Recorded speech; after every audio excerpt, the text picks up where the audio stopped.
We're Just Saying with Senator Vickie Sawyer and co-host David Coble. Join them each week as they provide the latest updates on legislation affecting North Carolina, from breaking down key bills to answering your live call-in questions. Senator Sawyer and David engage in meaningful conversations on the issues that matter most to our state. No matter your political affiliation, We're Just Saying keeps you informed and involved in the efforts to make North Carolina a better place for everyone. Welcome to the conversation. Welcome everyone to We're Just Saying. I am Senator Vickie Sawyer here with not David again. Billy, I think we're going to have to change the promo if the man doesn't show up for work.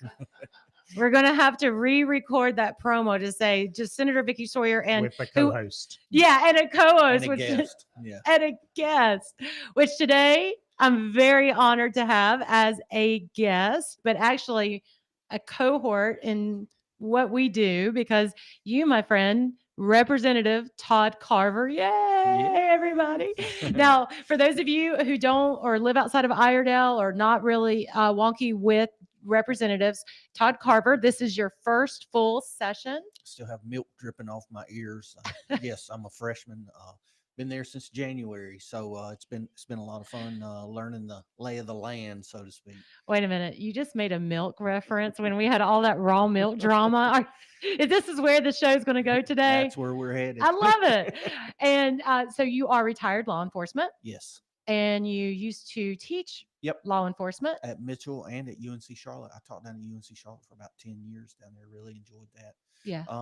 But Mitchell is where it really is my home, I guess. It used to be your home. Yeah, I love working for Mitchell Community did. College. I really did have a good time there, and doing the BLET program, the law enforcement training, just trying to bring up the next generation of officers who are going to come out there and respond to those calls at people's houses. What when you were training those folks for basic law enforcement training, and you had the new recruits in, did you ever haze them?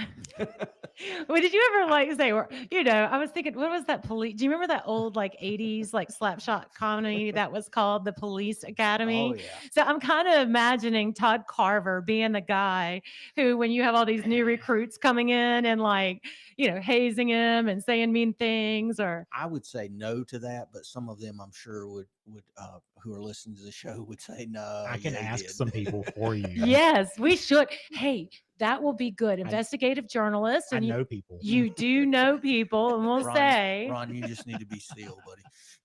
Oh Lord, and a threat. Have you been threatened lately by a representative of North Carolina's?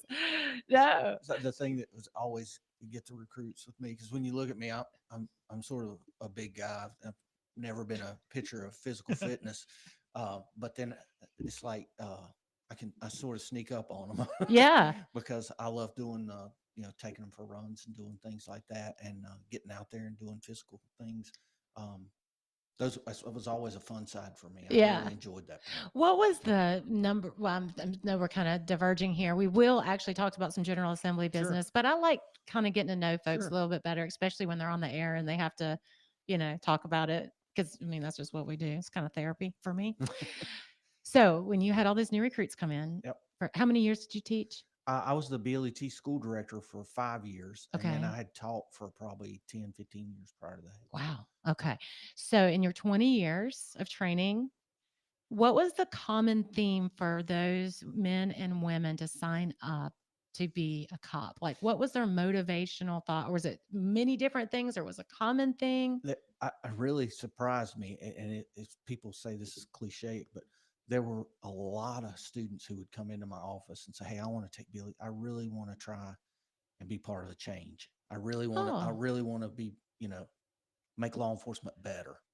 And that was really always refreshing for me to see that people still, really wanted to get out there, answer those calls for service, and that's what I always used to tell them is every once in a while in this job. It doesn't happen every day, but it's going to happen every once in a while. You're going to really get to make an impact in somebody's life, and be there when they need you most.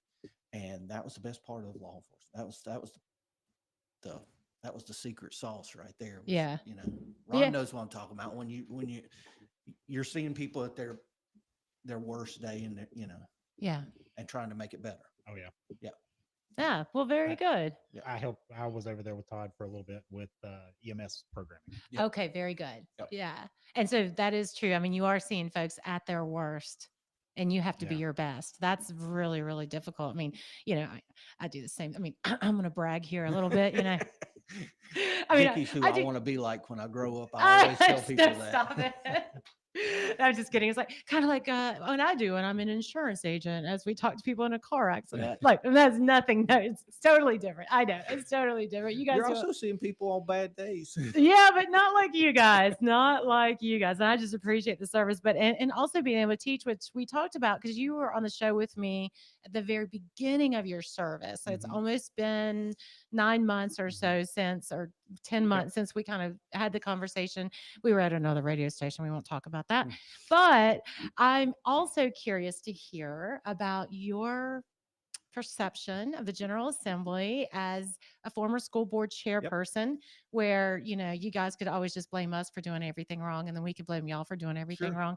Now that you see the little green man behind the curtain, I'm curious. Like, first of all, who is the coolest senator? Oh, hands down. I know. Hands No, down, Vickie.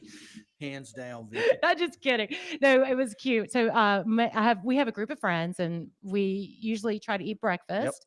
And the first time I saw Todd at the building, I said, Todd, please come and sit down and eat breakfast with us. And you've been a fixture ever since. And I've been trying my best to grow our group because when people, so I want to tell this story right Please. quick, and I don't remember who the representative was who told me this story, but I had probably not been there maybe a month or something like that. And I'm downstairs in the cafeteria, and he was an older gentleman. He's sitting across the table from me. He goes, "You're new here, aren't you?" And I said, "Yes, sir. I've been here about a month now." And he said, "Let me give you some advice." He said, "I want to tell you what's going on around here." And so I leaned in. I'm like, "Hey, this is interesting. I want to hear what he's got to say, And he said, the Democrats are our adversary. He said, but the Senate is the enemy. And I was like, I said, well, hang on a second though. It's run by Republicans too, right? And he said, doesn't matter. Doesn't matter. The Senate's the enemy. And then he goes into some story of something that happened 15 years ago, that how he got jaded by somebody, and how that he's obviously not dealing with it very well, because he's still telling me about it. And ironically, here we are, a member of the Senate and a member of the House sitting down, and that has been the amount of people who have that perception,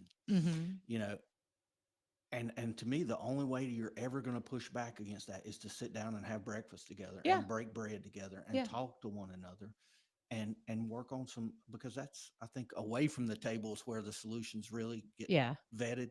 And so that's the reason I think that's an important thing to do, is to build those relationships with folks. And I see you doing it too. So, I hear people talking about, well, Vickie came by, or Heather Ryan was telling me, she came by and talked to me about that. And I'm thinking, well, I take that for granted because Vickie's my senator, she comes by to see me. But when other people are telling me that you're doing that, it really makes an impact, and they like that. Yeah. So it's a better way to govern. It is. It's we're all adults. Yep. And we all have feelings, and we all have agendas. And, the General Assembly is like 170 homeowners association presidents all wrapped into one. I mean, you usually don't run for office if you're a pacifist, or, you know what I mean? Right. Like, we all are kind of geared tight. We Yep. all have these things and emotions. And so it's good. And I actually will add my little 2 cents on that. I think it is to have that battle between the House and the Senate is the way our founders set things up. I think, though, there are those members who perpetuate that myth as a source of control, because you'll see that they have relationships with their House or their Senate member. They can make decisions, but then everybody else around them don't want anybody else to get in on it. That's the secret to the sauce on that one, I think. And I feel like that's kind of very unfortunate. That's the whole point to a 2-chamber system, Right. is that, we're supposed to vet each other's work. Right. and not supposed to just lay down and take it, just because, Mhm. well, it's a Republican bill, we should 100% Yeah. be for it. Well, We should vet each other's stuff. That's the yeah. purpose. Well, and it is nice. So you have 120 members of the House, and there are 71 of you that are Republican. Mhm. And so there are things that you can respond to because you do have a smaller constituency and there's more of you. So you have more expertise. Like, I don't have expertise in law enforcement. In fact, I never will. Nothing to ever to compare to what. Nor me in insurance. Yeah, right. And so it works. And so I think that's why the House is really good. So I talked to a few lobbyists before, and I was like, why do you guys like lobbying in the House better than the Senate? And they was like, because the Senate, y'all are the frozen chosen. In the House, it's the wild, wild west. You never know when I can get across the finish line. They're always there. And that is so true. It is so true how much fun you guys have over there. I'm really enjoying the process and seeing how it gets done. Yeah. That's the thing. At the end of the day, I'm hoping we're able to deliver some results and get a few things. I was able to get a couple of bills across the Yeah. finish line. Neither one of them required a governor's signature, so Yeah. we were good with that. It's a big deal. That was, I It's a mean, big deal for you to get 2 bills across the finish for line my your freshman year, I was first really happy. term. I was really happy about You that. should be. You should be. And there's a lot of veteran legislators who cannot say that. Yeah. So Good. I'm Would you excited. like to brag about your bills? I think Uh, you should. well, the one I'm most proud of was it's a veterans housing bill Mm-hmm. that the town of Mooresville, that Chris and Mm-hmm. the folks down there with the town council were really supportive of. And they had some land, some infield lots, and they've got a corporate sponsor who's wanting to build some affordable housing for disabled veterans and for first responders, Mm-hmm. and to be able to get those folks living within the community rather Mm-hmm. than coming in from the outside. Right. And so we were able to get that for the town to be able to donate that land to Mhm. that cause. We had to be able to get a So statute. I'm glad you mentioned that bill because on the face, when you hear Representative Carver talk about that, you're like, well, duh, wouldn't you want the town be able to give money or give land or the opportunity to have land over to a nonprofit so that they could help veterans? Mhm. Like that makes so much sense until it doesn't. Because you have to also think about, and what I heard on the Senate side when that came over, when I was advocating for the same bill, is well, guess what? There are some towns that aren't honest brokers. There are some towns Mm. that do have folks who are elected. I'm looking at you, some folks in Eastern North Carolina, that do have some elected folks that the state auditor have had to come in and basically audit their books and remove them or talk, Mhm. this was back before Dave Bullock. But there has been a history of corruption in some local governments that could, per se, if they town owns some land and they just Give it happen to to their have a buddy. nonprofit Mhm. that has a buddy. And Mhm. then the next thing you know, the town and the buddy nonprofit is doing a nice little like Mhm. land grab. And that could absolutely. Yeah. So on my side, I was sitting there with lawyers, and thank God I'm not a lawyer, but I wish I kind of was a little bit because sometimes when they do those things, I'm like, but come on, it's for the veterans. Right. Like, are you kidding me? Are you sure you trust the town of Mooresville? I'm like, town of Mooresville, you better not betray us. I'm like, are you sure you trust the town of Mooresville? I'm like, yes, yeah. I mean, I trust the ones that are there now. I don't Yeah. know who's going Yeah. to be there Yeah. in the future.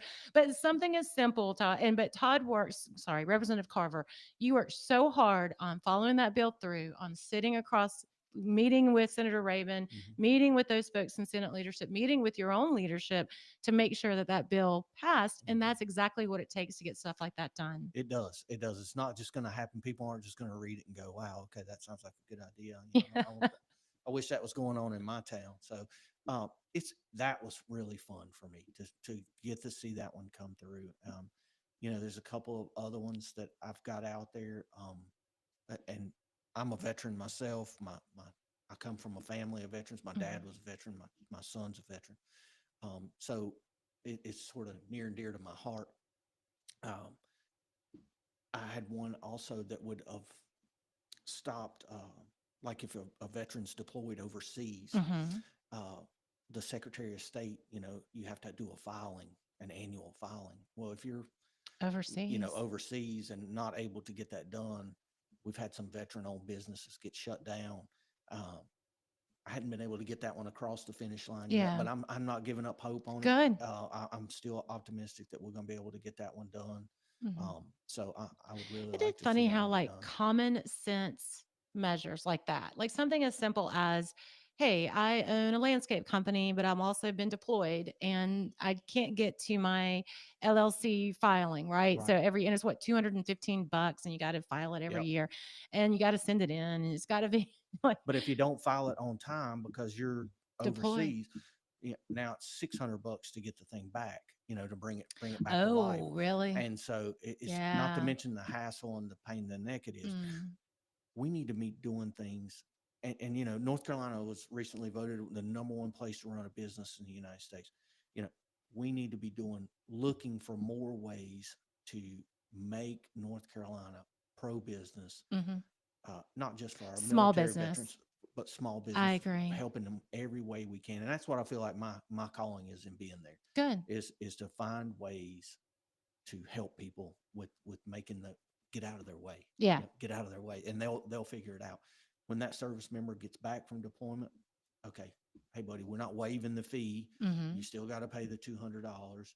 You know, you got a certain number of days to get that thing filed once you get back. Mhm. Get your paperwork done. I'm not asking for a free pass or anything. I'm Yeah. asking for the government to work with you Right. that you're off putting your life on the line to protect. Yeah. Yeah. Yeah. Yeah. It seems so simple. So What it hasn't really been does. passed here already? Yeah. I don't know. Yeah, I just is the we're gonna politics I'm gonna thing. keep working on it. You I'm have to not giving keep up hope on it. good. I absolutely We good. might have to put a finance component in there. Have to make a trip to see Listen, Julia. listen to you like figuring some stuff out about how to get things worked through. put a fee in there. Now, I do want to talk to you about your freshman class Mm-hmm. for the house. I think you guys have one of the most talented classes of new representatives that I have seen since I've been in there. I'm sure the folks who are listening to this that knew the 2010 group, I get all of that. But in my short tenure there at the General Assembly since 2018, your group of folks are impressive. I'm telling you, it's a really good group of folks to work with and to be on board with. And I just want to give a shout out to Heather Ryan. It's Mhm. from Lincoln County. She's our freshman caucus leader. And man, I tell you what, Heather, she called me yesterday. Trying to put together a freshman fundraiser in Raleigh. We're going to do at the end of September. Okay, so September Yeah, freshman fundraiser, you I can think it's the 23rd. 23rd. But I don't think we have a location for it So yet. okay, So we'll we'll figure put it out out. more information on If that. you want to make friends with the freshman class, make sure that you friendly respond to them when they ask you to come to their fundraiser. But she's her background's in pharmacy, Mhm. and we did some PBM reform. Pharmacy benefit manager. Yeah, the Mhm. pharmacy benefit manager program. Trying to just make some common sense reforms to lower costs for everyone in North Carolina. And Hopefully, that's going to be the result. Because the people who are opposed to it say no, it's going to drive costs so up. to the point of that, and we'll continue to talk about how great your class is, but they also with Grant Campbell, who is Grant. also a veteran and Yep. he's an author Mhm. and he is an OBGYN. So Yes. just Mhm. huge amount of knowledge that he brings from the private sector into this world. But between those two, I mean, when I got into the General Assembly, God, I feel like an old woman. Back in my day, but when I first got in there, I remember one of the first dinners that we went to was by independent pharmacists who are dealing with these pharmacy benefit managers who are basically the mob over all of the Mhm. pharmacy. Like you have to buy through them. And if you don't play by the rules, then you don't get to be a pharmacist or an Right. independent pharmacy. And so that battle was going on way back when. It's been a long time coming, and she was able to get that thing across. And I'm sure there were a lot more There people were, but involved, that's but I know okay. she was the face of it in the House. Yeah. And she did a great She job. That's a did a big ton of deal. legwork on that, and to get that Yeah. accomplished in your freshman year is something else. Huge deal. Grant is another one, and Grant sits to my right, Uh-huh. and then Heather's over to my left when we're sitting in the chamber, and just to have that wealth of experience. Mm-hmm. Um, my seatmate, Alan Branson, Mhm. from up out of Guilford County, great guy. And then I'll tell you another one that's a great resource for us is Cody Honeycutt. Yes. Cody was a staffer for like 10 years, Yeah. farmer down in Stanley County. Um, and one of the things we've been trying to do, and we actually did one this week with Grant, Mhm. is each of us are setting up like a visit my district kind of day. Oh, great. And so we had one in Mooresville, took Mhm. them to Lowe's, took them to a couple of different construction companies and some Penske, took them down to Big Tiny's to eat. So Yeah, we had a nice. really good time, and we did grants in Cabarrus and Rowan Mhm. County this week. But Cody got that started for us. He Smart. sort of set the precedent for, hey, this is what we want to do with this. Um, that's been great. And then Just Mike Sheetsell or Mike from up in Wake yeah. County, brilliant guy, Right. brilliant guy. Attorney, got a law Marine degree. Corps vet, Yeah. used to play in the president's band. Mhm. Um, there was one day we were on the house floor and Mike come in and I'm like, dude, man, were you up all night? He goes, literally. He's like, I'm preparing a brief for, a Supreme Court argument. And I'm like, holy cow. I mean, this guy's the real deal. Yeah. And not to mention hilarious. I mean, he is extremely, Yeah. he doesn't take himself too seriously kind of lawyer Yeah, I guy. love that. And so just a really good folks, Yeah. to be serving with. And I'm just really excited to be part of that team, Yeah. to be part of that group. So You guys are talented. Yeah, you it's guys are a been wonderful. great group of folks that are coming through, and you're going to need that continuing forward because I don't know what North Carolina politics look like in these next 8 years, 10 years. Mhm. You know, you as you have been to, you'll hear from political pundits. Sometimes the inside the beltway political pundits, they all read these numbers, but basically it's like my grandma reading the tea leaves in the bottom of her glass. You just really don't know what, you know what I mean? Like, I think they just like to say that they know, but do they really know? I don't think so. But, from what they are saying in the headwinds are, is that, it will be hard for us to keep the majority coming up because we do have a growing place, state. Trump, usually the second, Yep. t- Historically, it's been a problem. that's a problem. Not just Trump, but any presidents Yep. after their second. Now, if he can get inflation down and make me happy on that one, which he seems like he's doing a little bit, but seems the gas prices are going down. Mhm. Maybe food prices are steady and a little Mhm. bit. There was some job market reports, Yep. like there was. This week y- was right in line with the 3%, Yeah. that we were looking for. What was it, like 2.7? So I guess he didn't change the definition like Biden did, right? Let's hope not. I don't know. Remember Biden said it's like this is not inflation. I'm like, dude, my paycheck Yeah. says it's Yeah. inflation. Like, Okay, it's definitely not doing what it used to do. I don't know what you call that. But yeah, so when you're just going to need those talented folks like you guys who will be able to stick together. And speaking from my own experience, my freshman class, I mean, I'm still very close to my folks in the freshman class that Oh, nice. we had together, and we're still a big team. And it's just like the ties that bind. And someone said if you don't hang together, you will hang apart. And that's so true. I mean, you really do have to keep your tribe together Well, and work it. we're work it. working to, like I said, we got that fundraiser coming up, and just different ways that we can help each other out. Yeah. I mean, you got to pull from each other's strengths. Mhm. And, one of the things that I've always believed in, and believe in it even more now, is that good customer service will always be in demand. Yeah. People pick up the phone, they call our office, and they're going to get a return phone call. Mhm. That would send us an email. They're going to get a return email. Good. And the answer might be, hey, I'm not sure what the answer is to that. You need to let me do a little checking on it. Mhm. That's just being straight and honest. I mean, I don't Mhm. have all the answers. Yeah. And I don't want to work with somebody who does. I know. Yeah, I know. Oh my gosh. I was going through emails this morning, and the reason why I was not here last week is because I celebrated and I heard David told everybody in the world that I'm 50, so I'm 50. So my family and I are I'm able not to. believing it yet. Yeah, well, I'd have to see your driver's license. oh God, such a politician. And so we were gone on vacation, and of course, when you're overseas, the stuff doesn't work well for your Sure. General Assembly. Sure. And then I'm working 9 to 5. So, anyways, it's been a lot. So when you just said that, I was like, oh yeah, I had to send a few emails like, I'm sorry that I was, forgive me for my tardiness in Hey. responding. But so just ask Todd Carver. So that's what I'm saying next Well, time. Just call Todd Carver. I'll be more than happy. You just forward them to me. I'll be more than happy to. Yeah. And that's one of the things, working for, and to make this a full circle conversation, having had a career in law enforcement, having worked for, with Darren, Campbell, the sheriff, and Phil Redmond before him. Yeah. That was one of the requirements. Yeah. I was joking around with somebody yesterday. I gave him my business card. I said, my cell phone number is on there. And I actually answer that. That's funny. So, well, don't give your cell phone number out on the radio. Yeah. They'll have to actually connect with you. And then after the break, we actually are going to talk about some things that are happening in sure. schools and a little bit of General Assembly news. Sounds and then we will be right back after these messages. Thank you for listening to WAME Radio. We're just saying.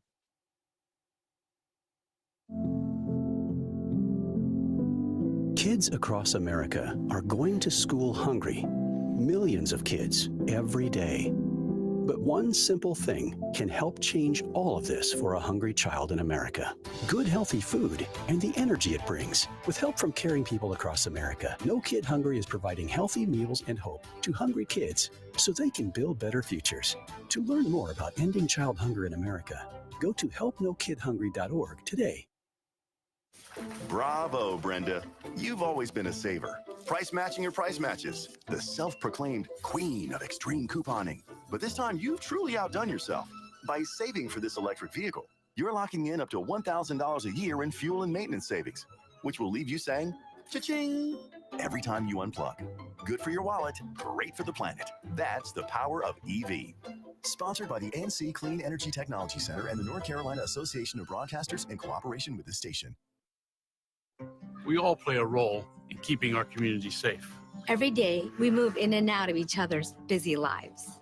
It's easy to take for granted all the little moments that make up our everyday. Some are good, others not so much. But that's life. It's when something doesn't seem quite right that it's time to pay attention.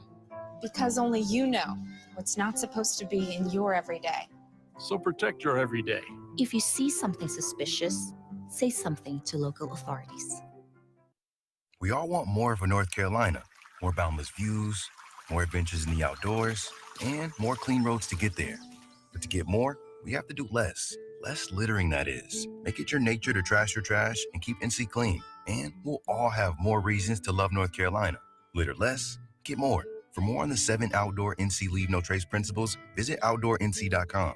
Sponsored by the North Carolina Association of Broadcasters and Visit North Carolina, a part of the Economic Development Partnership of North Carolina in cooperation with this station.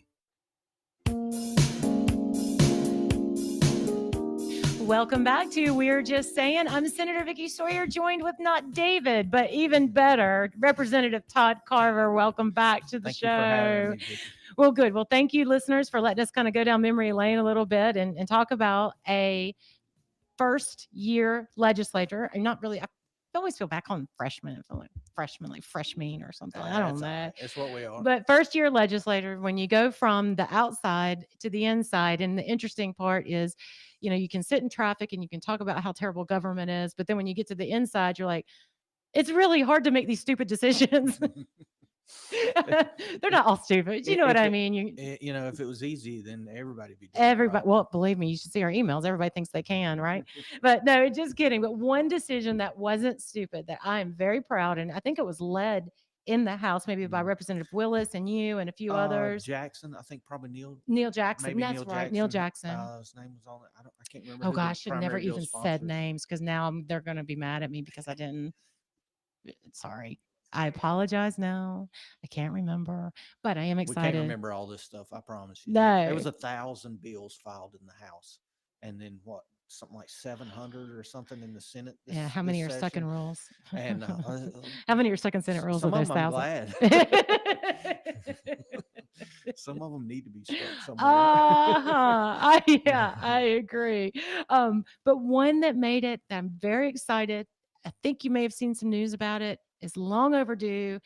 Get those darn cell phones out of kids' hands during school. Oh my gosh. And you, as a former chair of the school board, you dealt with this issue with the policy around it. I'm glad to see this one. I think this is a positive change for everybody, for students, for teachers. I can't be on the phone right now and talk to you. I can't be texting and having a conversation with you. Oh, well, David does. An honest dialogue with you. So why would we expect any more or less from our children and for our teachers. Mhm. And so I think that's, the only thing I had heard people say, and after I heard the answer, the explanation to this, well, what about an emergency? Aren't the children, we're going to want to hear from them, and in an emergency, the children need to be listening then more than any other time during the day Mhm. to instructions. Mhm. Hey, this is for safety. You Mhm. don't need to, if we've got a lockdown going on or, some type of really crazy situation, that's when you really need to be listening and following Well, instructions. right. So let's just take that to a practical level. So, God forbid, there's a situation where a school is under attack, and I'll just use my Brady baby as an example because she loves when I say Brady baby, especially on the radio. And so, if Brady baby was sitting there texting me about a shooter, and then I'm like, vigilante, let me get my gun, I'm going to run to that situation because I'm going to save Brady baby. Like, come hell or high water. But then you, as law enforcement, you see me coming in with a gun to come and rescue my child, you're going to shoot me. Yeah. I mean, you're trained to shoot me Right. because You don't know have who the to. bad guy is. You just don't know who the bad guy is. So why would you want to allow that type of Right. access during that? I mean, And those are going to be that's the outlier anyway, right? I mean, yeah. that's really the exception to the rule, is that, most days you need to be listening to the teacher. I mean, Mhm. that's your whole purpose for being there. You need to be Mhm. paying attention to your work. You need to be getting your things done. And so sitting there texting or worse than texting, other Well, things that kids are doing, that can all wait until you get home. Well, and two, I also had seen where other school districts had eliminated cell phone use, especially during class change. So I'm talking about this for older students, middle school and high school, that they would be Snapchatting fights or we're going to meet here. Like, I mean, back in the day when I never got in a fight, by the way. Well, almost one time. But back in the day when we had to see that there was a fight, I mean, you had to see somebody or pass a note in class in order to know where the fight was going to be at. But with these kids, and they're snapping, and you can see everything in real time. And then, kids are emotional anyways. I mean, they got so many hormones just rushing through their body. Like, they can trigger so I think easy. it's going to be a good thing, and I think it's going to be one of those things that we'll look back on it in a couple of years and be like, why didn't we do that? Yeah.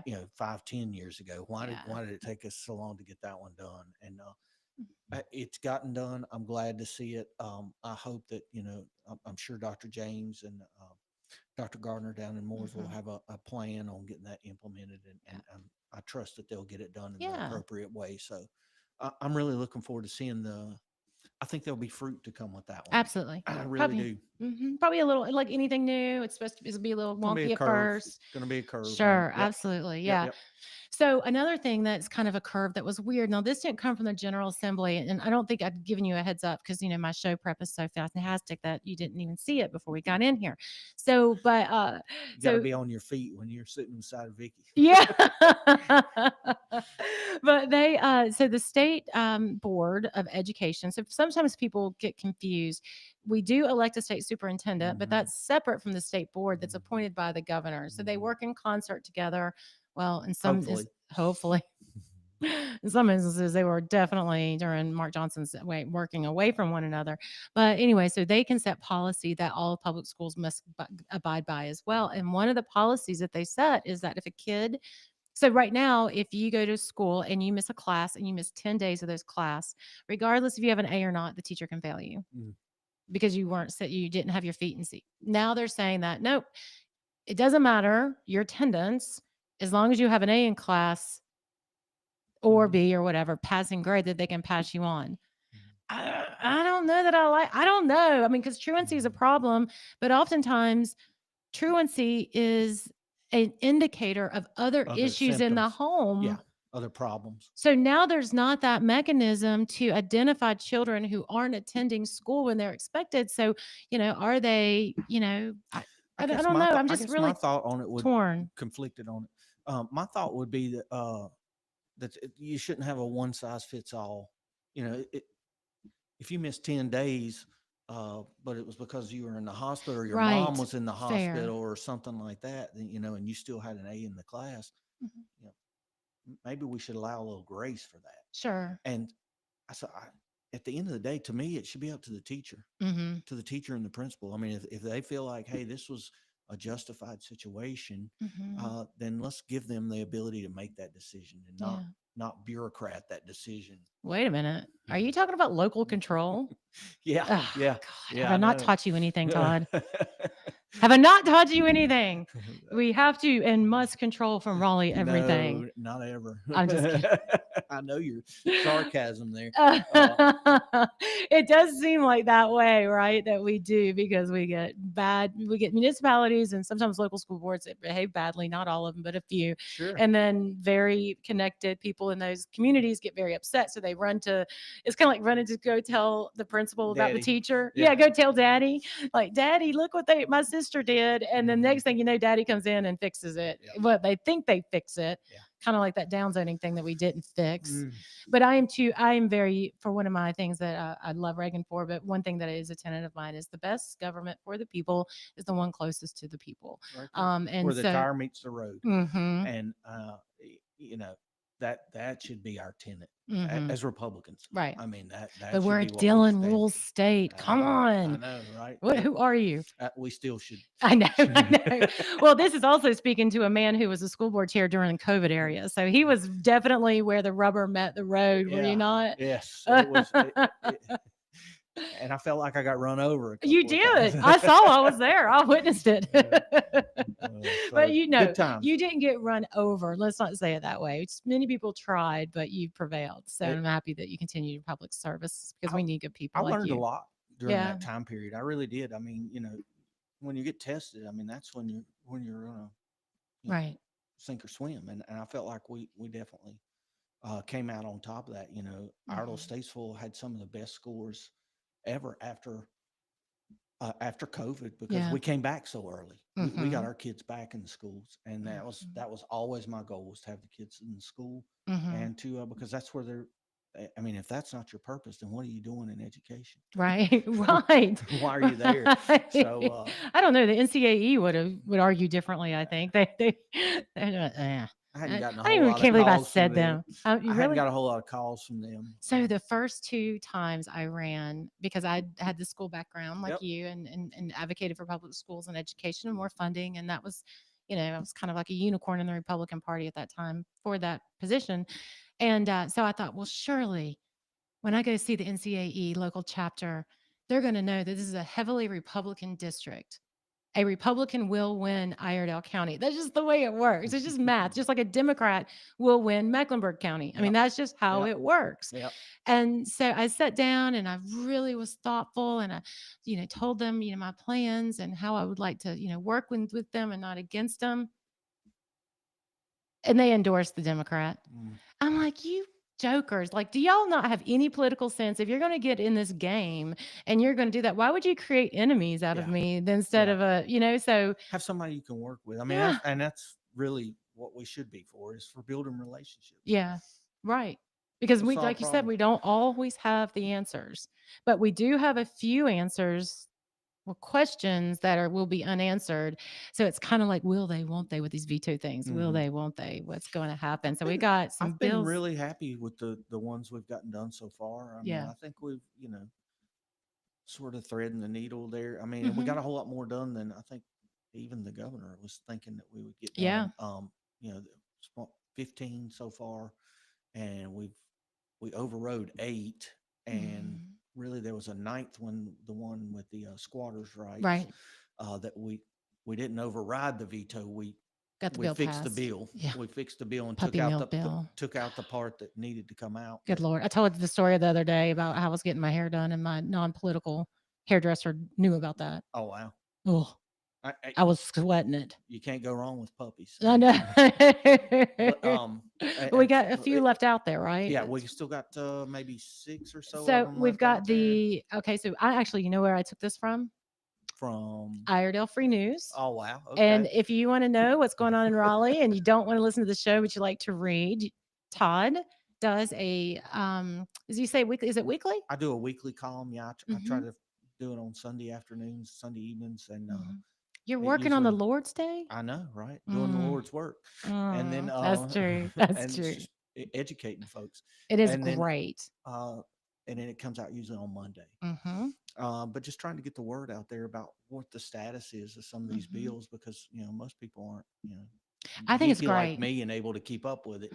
Well, I mean, I read it all the time. I think it's great. So again, it's Iredell Free News. You'll see Representative Todd Carver come in. He will give you just a no nonsense thought about what is actually happening instead of like listening to me yuck it up about my personal life and turning 50 on this radio show. You can also just read it with your own eyes for Iredell Free News. But one thing, so I took this from your article, your latest article, but one is the Educational Choice for Children Act. It was just House Bill 87. So this is kind of an interesting thing that the federal government is doing, and you have to pass a law in order to pull down this advantage. But I understand it, but I guess I don't understand the impetus of it. But if you want to have a nonprofit that has an educational focus, then you can set that up, and then someone can write a donation to that nonprofit, and then that nonprofit then can invest in the school, public school. So I would think of it like as I kind of thought, I was like, is this going to be like an NIL for high school athletics? I mean, that's kind of what I thought it was, because I'm like, but really the way it was explained to us is this: if it is like providing extra tutoring or providing extra support for the school, for the children during public school outside of, and you have a heart for that, and you have to be vetted. You can't be just anybody, right? But you get it. But so individuals like me get a tax write-off to give it to them so that they can turn around and invest in kids. Encourage people to be involved in helping to fund education privately. I mean, I just don't see that as a bad thing. Plus, it's just not going to cost any state dollars. It's only being able to draw down the federal reimbursement on that, or really not even a reimbursement. It's a tax break for that. I mean, and we should tax things that we want to discourage people from doing, and we should provide tax breaks for the things that we want people to do. So, which is why we're for lower personal taxes. I know. I got it. I just had an epiphany. What was it? Okay, I think I'm going to set one up. Do it. I am. You want to know what it's going to be? What's that? So that we can finally kick out private high schools from the North Carolina High School Athletic Association. I am going to set it up. I'm going to ask for your donations, and we are finally going to get those recruiting son of a guns that win every stinking championship. Cardinal Gibbons, I'm looking at you, and Charlotte Catholic, and Bishop McGinnis, and get you out of there, because it is unfair that you guys can recruit across county lines. You say you don't, but I know you do. You have a day. I've seen it. And then finally give back to make high school sports great again. You want to make the playing field level. Yes. Every time I read at the end of sports session, oh, well, such and such won the championship. Of course they did. Of course they did. When you can pull from a talent pool that's just unlimited. Yeah. Unlimited. And that thing that started back in the 80s, and I tried to kick it out. And you know what? So when we were back in the High School Athletic Association days, God, I miss those days. It was so much fun. But anyways, so one part of the bill was to get them out. Like, you are not allowed to participate in high school athletics unless you are a public school or public charter school. So my thought is that you should have you should have the public schools in one division, and then all the private schools in another division. And then you can do like the head to head in Raleigh, cool, or actually probably Charlotte, because Raleigh doesn't need that. Charlotte needs it. Head to head in Panther Stadium football, public versus private grunge match. It's cool. No. We're just going to let 4 or 5 private schools totally rule the entire High School Athletic Association championships forever and a day. So maybe I can use this law. Maybe. To finally kick those jokers out. And if you are a public high school and you agree with me, you too can change that, because you're made up of the membership. High School Athletic Association is made up of your membership. So if you guys banded together, you could kick them out. So the Senate has already overridden that bill, I think. We passed it. I think we did override it. Yes. That's because I think y'all have already done your override with you guys. Yeah. And so it would be just waiting on the House. We'll go back. The last week in August, I believe, is when we're going back. Are we? I said that to Eddie Settle yesterday, and he was like, he looked at me like I had 3 heads. I was like, well, that's what I have on my calendar. Finally, y'all show up for work. I'm just saying. I'm kidding. That's why y'all don't So like us. I maybe know because maybe we'll do Okay. our side of the All right. override on that one. On that one? For sure. Well, and there's another one that's been very Mhm. popular that you guys probably just couldn't get to through his calendar, but there's like a hodgepodge of DEI prohibitions again, going back through to say. There's 3 of them. Mhm. One has to do with eliminating DEI programs in the public schools, Mhm. one in the universities, and then one in state agencies. Mhm. And my stance has been really consistent on this. You know, I don't. If Billy Buck wants to do a DEI program here, the station, whatever, that's fine. Mhm. Don't use my tax money to do it. Mhm. That's my only beef with that is don't use my tax dollars to do a DEI program. Mhm. And so, you know, if this thing comes back up with these 3 bills, I'm going to support it. Yeah. Yeah. Yeah. So I do too. I mean, I think the impetus of it was a good thing, but with most public policy, there are those who become bad actors that carry it way too far. And so I think part of the reason why you have Trump as a president is because all of those kids who have been forced this DEI nonsense all throughout their education realize that they weren't bad people just because they happened to be born a dude Mhm. when they know that they're a dude. Right. But apparently, because they're a dude and they were born a dude and they know that they're a dude, then suddenly then they're deplorable.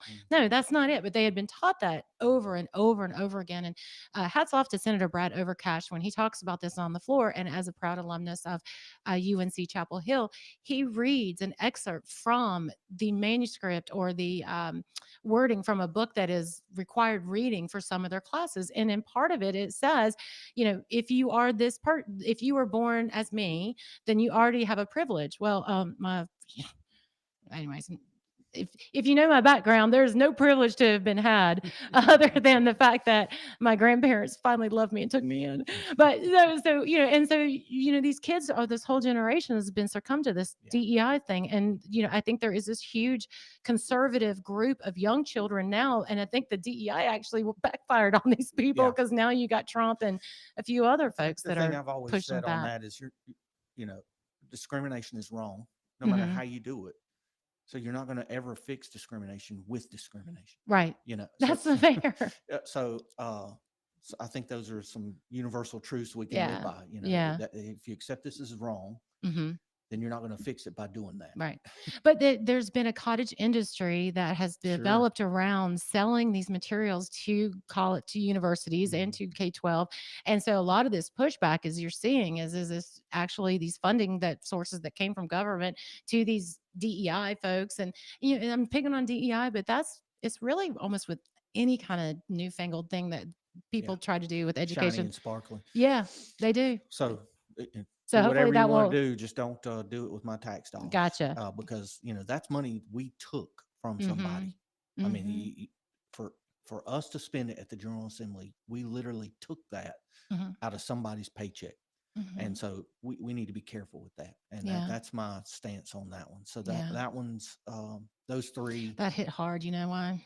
Because I'm finally paying all my corporate and business taxes this week. So someone asked me why you're Republican, and I'm like, Hey, but we're working just to see get the that check. down. Just see the checks I've been writing lately. I don't tell you We're gazillions of reasons why. working to get that down as close to 0 as we can. I know. I mean, that's you know, and I think we're very competitive with the other neighboring states. Yeah. Yeah. And then the personal income tax, you know, trying our best to keep that down as low as possible. So are you ready for the end? I've got a conspiracy theory for you. Okay, I'm trying it out on you. Okay. Let's go. Okay. So I'm not a sports wager gambler better. I mean, I have $110 in my app that I play with every once in a while. So you have the app. So I you're do a have step the ahead apps. of me. No, you don't have it. I mean, money is hard enough. I don't. Okay, first of all, I don't think I'm lucky in that regard. And then money's hard enough to make it the first time. To lose it, just lose it. I mean, that's whatever. So, anyways, I'm just not a big gambler, but I do have the app. To each his own. To each his own. I don't care. Your money, freedom. But so the sports betting for the first time this past month, even though the amount of money and transactions have increased, the amount of payouts or the amount of money that the state has collected has decreased. And this is my conspiracy. I know this is so long and so wrong. So recently, the Senate led a charge to increase the tax rate on sports betting from 18% to, I To think 36. to 36%, which, by the way, there were some of us in our caucus when we were doing sports betting, we were like, man, this needs to be way higher. Cause like there's other states that are like 50 or something. I mean, crazy amount, 30, whatever. By the way, anyways, water under the bridge. So there's been pushed to tax sports betting. And it's just interesting that for the first time since it was legal, that their payouts are up. That is totally allegedly no, please do not come after me, sports betting people. But that is totally me just being just, It's like we're trying to goofball. get some people hooked I here. know. Hey, that's their industry.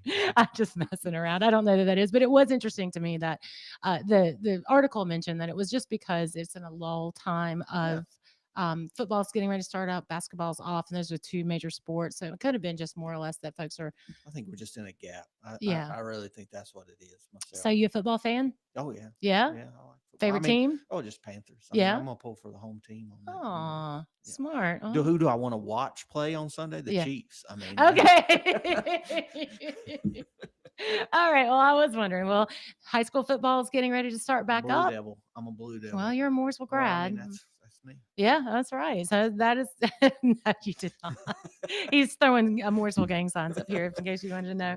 Well, Todd, thank you, or Representative Carter. Thank you for all you do. Vickie, I'll always be Todd. I hope we can always do that. You are. Well, I just appreciate you, everything that you're doing. You make me proud. I'm very thankful to have you as my member on the other side. I cannot say that for all my members. Just kidding, Jeff McNeely. And and no, just thank you so much for coming in today. I appreciate the opportunity. If I can ever help you or any of the listeners out there, let us know. Thank you so much to listening for We're Just Saying on WAME Radio. Say what you want. Thank you for tuning in to We're Just Saying with Senator Vickie Sawyer and co-host David Coble. We appreciate your time and input as we discuss the issues shaping North Carolina. Stay informed, stay engaged, and we look forward to having you join us again next week for more updates and insightful conversations. Take care and keep participating in the conversation.